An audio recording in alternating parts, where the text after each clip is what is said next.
아침에 하나님께서 우리에게 주시는 말씀은 구약성경 에스겔서 47장 1절부터 12절 말씀입니다. 에스겔서 40장부터 46장은 회복된 성전의 모습, 또한 하나님의 영광이 돌아오는 모습, 예배의 질서가 회복되는 모습이 묘사되어 있습니다. 그리고 이제 이 47장에 이르러서 생명수가 하나님의 보좌로부터 흘러나오는 장면이 기록되어 있습니다. 예배에 대한 여러 규례들을 주님이 말씀하셨는데 이제 마지막으로 그 정점을 찍는 것은 무엇인가? 바로 하나님의 보좌로부터 흘러나오는 생명수를 통하여서 살아나는 것이 예배의 회복이고 모든 것의 회복임을 말씀하십니다. 이 말씀을 통하여서 우리가 묵상할 수 있는 몇 가지가 있는데, 첫째로 묵상할 수 있는 것은 하나님이 생명의 근원이십니다 라는 것입니다. 하나님이 생명의 근원이십니다. 1절, 2절 말씀을 보면은 하나님의 생명수가 흘러나오는 것을 묘사하고 있습니다. 동쪽에서부터 흘러나오고 또 오른쪽에서 스며 나온다 라는 이와 같은 여러 이야기들이 기록이 되어 있는데요. 우상숭배와 하나님의 심판으로 죽음의 땅이 되었던 이스라엘이, 하나님의 백성들이 이 생명수를 통하여서 회복되는 것을 말씀하십니다. 오늘 말씀은 요한계시록 22장에 하나님의 보좌에서 생명수가 흘러나오는 장면으로 또한 묘사되고 있습니다. 그래서 에스겔서 47장에 묘사된 이 말씀이 요한계시록에도 그대로 기록됨으로 말미암아 하나님께서 마지막 때에 우리 모두를 다 살려주시고, 그리고 또한 하나님의 생명수로 우리에게 생명을 주시는 것을 말씀하십니다. 여러분, 생명을 살리는 물이 하나님의 보좌로부터 흘러나옵니다. 그 말의 의미는 무엇인가 하면 하나님의 보좌가 생명의 근원이라는 뜻임과 동시에 계속해서 생명을 공급해 주시는 분이 하나님이라는 의미입니다. 우리는 다른 여러 가지 것들에서 생명의 근원을 찾으려고 합니다.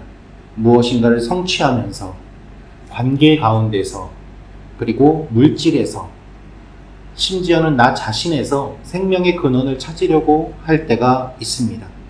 그러나 그런 것들은 일시적으로는 생명을 주는 것 같지만 영원한 생명의 근원이 될 수는 없습니다. 계속해서 생명을 공급해 주시는 분은 하나님 한 분이시기 때문입니다. 참된 생명은 하나님에게서 나옵니다. 그리하여 우리는 일시적으로 생명을 경험하고 결핍을 느낀 다음에 다른 것들을 계속해서 찾아다니며 고갈시킬 뿐이지만, 하나님께서는 마르지 아니하는 생명수가 계속해서 나올 것을 알려주십니다. 이 아침에 우리가 기도하는 이유가 바로 이것입니다. 하나님이 오늘도 우리에게 새로운 생명과 힘을 주실 것을 믿으며 하나님 앞에 기도하며 나아가는 여러분과 제가 되기를 원합니다. 그러면 하나님의 생명이 흘러나오면 어떻게 될까요? 두 번째로 묵상할 수 있는 부분은 하나님의 생명이 우리를 풍성하게 합니다 라는 것입니다.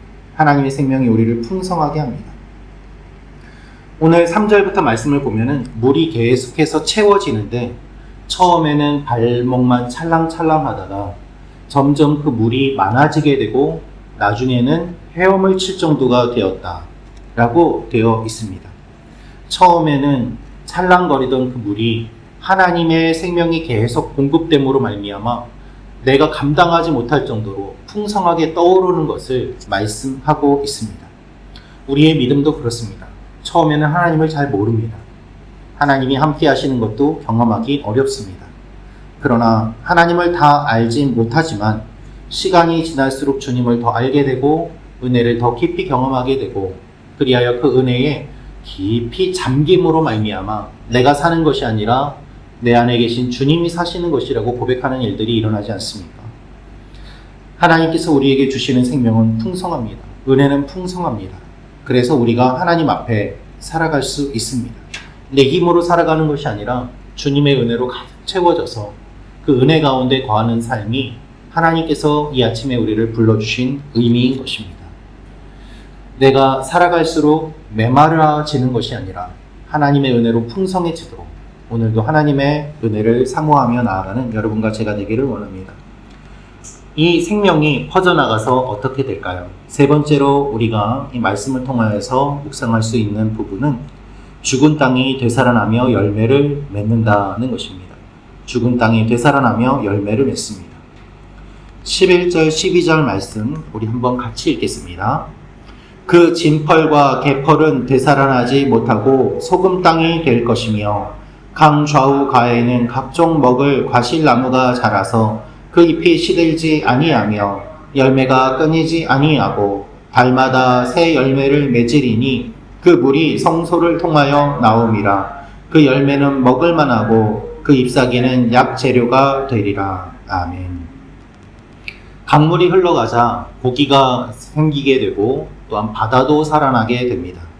그러나 11절을 보면 진펄과 개펄은 되살아나지 못하고 소금 땅이 될 것이라고 합니다. 이것은 사해를 의미하는데요.